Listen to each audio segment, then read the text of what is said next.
there be tax increases for the new spending plan in the state of Illinois? Or will they just keep it level, taxes where we're at, and spend the most it's ever spent? It's a big question. We're not sure yet. Here as we watch as observers here for the Center Square. I'm Greg Bishop. It is Illinois in Focus Daily. So the final 2 weeks here of legislative session. They're off today. They're back Tuesday, Wednesday, Thursday, Friday. Then they're off for the weekend. They're off Monday, Memorial Day, but they're scheduled back in next week, Tuesday, Wednesday, Thursday, Friday, and Saturday, which is May 31st. And that is constitutionally in the state of Illinois, the date that they have to pass the budget by with simple majorities. And if you look at the calendar, that allows the governor to have a full 30 days to review bills. That way, bills that are enacted July 1st, like the budget, he has 30 days to review it, and then he can sign it, and then it can go into effect July 1st. So that's why May 31st is that date that they have to approve the budget with simple majorities. They can approve it after the fact, but it's going to take super majorities. And if you were watching us last year, you'll notice that they had a hard time getting across the finish line last year. There were Democrats that did not want to support the budget. And they had a hard time finding just the simple majorities. So they had really just, I think they took like 3 votes on it or something. Will that happen this year? And will there be possible tax increases? Obviously, it's something that we're watching closely. We're already going to see a gas tax increase. July 1st of every year since 2019, when they doubled the gas tax, they tacked on an annual increase tied to inflation. And that's going to happen July 1st. So your gas tax is going to go up yet again in the state of Illinois. Illinois already has among the highest gas taxes. You drive across the border into Missouri and you're looking at like 50 cents cheaper gas. It's pretty incredible. But so there are going to be some tax increases that are already baked in. But what other kinds of tax increases will there be? Or is the governor going to hold the line on that? Well, let's see what the governor had to say last week. He was asked about the budgeting process at an unrelated event, and this is what he had to say about where things are at and how he says they've got enough money to do what needs to be done in the state of Illinois. Listen, putting budgets together is hard anytime, and especially, you may recall that when I first came into office, we had come through 2 years without a budget, the longest any state has ever gone without a state budget, any state in the history of the United States. We had real challenges to overcome to get a budget passed that year, a balanced budget, I might add. And every year we've passed a balanced budget, proving to the credit rating agencies, which had taken us down 21 notches in a quarter century, 21 credit downgrades. Think about that. Consistently, not one upgrade in the middle of all that, just down. And since I took office, we have got 9 credit upgrades because we passed balanced budgets, even in tougher years. This is certainly a tough year, but I will remind you that if you look around the country, every state is facing this challenge right now. It's partly because of the slowdown or the expected slowdown of the overall economy since the new administration came into office. And it's partly because some states put what were one-time funds that came from the ARPA COVID-19 rescue plan into operating dollars that needed to be maintained from year to year to year. We were very careful in the state of Illinois to pay off debt, to put it into one-time things, that we knew we didn't need to come back to. And the result is that our budget challenge is actually relatively small. I say that just today or yesterday evening, I read a story that Maryland had a credit downgrade, and it really is no fault of their own. It just happened. They had a budget deficit, and they had a hard time overcoming the budget deficit. Theirs is much larger on a percentage basis. So I'm just saying, we'll get there. It's hard. Nobody likes to have to, tighten the belt and make it all work. But our tightening is I think, reasonable.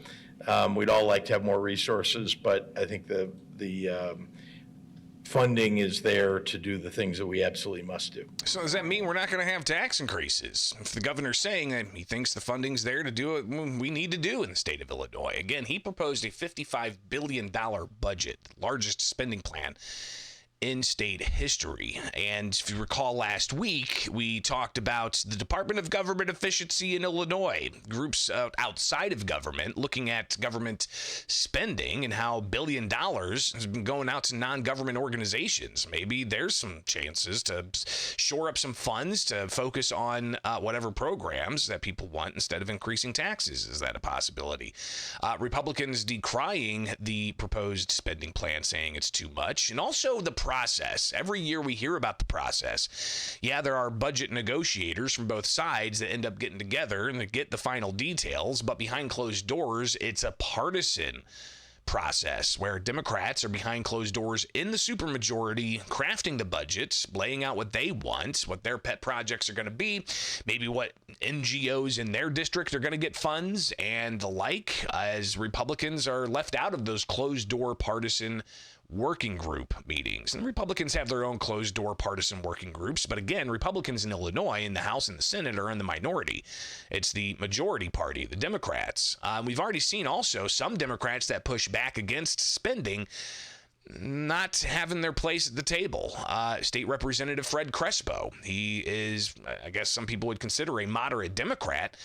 He was chair of an appropriations committee in the House, and he has now been removed from that chairmanship, which chairman of the various committees, they get an extra stipend on top of their base pay. So he actually had some of his pay cut as a state legislator by House Speaker Chris Welch. And that's fascinating as you've got the possibility of people pushing back on more spending, not having themselves as prominently within the legislative process as they may want to be. State Representative Jennifer Sanalitro took to the House floor Friday and shared these thoughts with her colleagues about where they're at in the budgeting process and the possibility that there could be more tax increases down the pike. Folks, here we are, a few weeks from our budget deadline, and Illinois remains in major financial trouble. We don't even have enough money to cover all the state's spending. And instead of cutting waste, the answer being pushed, like always, is more taxes.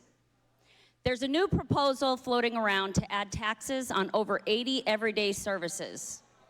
That means new taxes on things like beauty services, streaming apps, dry cleaning, handyman services, plumbing, pet grooming, car repair, and even your nails.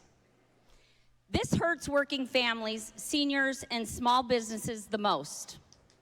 A single mom gets home from work to find a broken dishwasher and has to hire a repairman, now gets taxed. An elderly couple hires lawn care services, now gets taxed.